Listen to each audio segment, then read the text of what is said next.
Hello, scrappy friends. Suzanne here in the studio today with a double layout that I'm doing in conjunction with the Counterfeit Kit Challenge.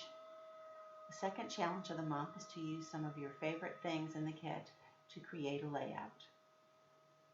So I was not exactly on the top of my game when I was doing this video, so I have fast forwarded it so that you can just get the general idea of how I put the layout together. And then at the end, I'll go over some of the details. Thanks so much for watching, and I hope you enjoy this video.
Alrighty then, it was this point in putting together the layout that I just walked away from it for a while. And I came back about 45 minutes to finish it up, and I made a couple of additions. First of all, I used some peach shimmer brush on all of the leaves. I really like the way the peach tied in with the other colors, the papaya, the toffee. Then I also removed the little acorn that was here, and instead I used this little scalloped die cut that I had, and Mr. Acorn moved down here to this little cluster. Hopefully you can pick up the sheen of that shimmer brush. On this page, I did a few more radical changes. I swapped out the fall favorites for quality time with the family. I thought it tied in better with my Home Sweet Home card. And then also, since we had used that blue-green ink, I thought, well, we might as well put just at least a pop of that color on the page. So here I have swapped out the journal card. And I've also moved this scalloped tab down into this cluster. All right. What do you think of that? I hope you'll leave me a comment, and I'd really appreciate it if you'd like this video or subscribe to my channel. I highly recommend the Counterfeit Kit Challenge as a way to use up your stash. I've really enjoyed my month there as guest designer. That's all I have for today. I appreciate your time and attention. Bye for a bit.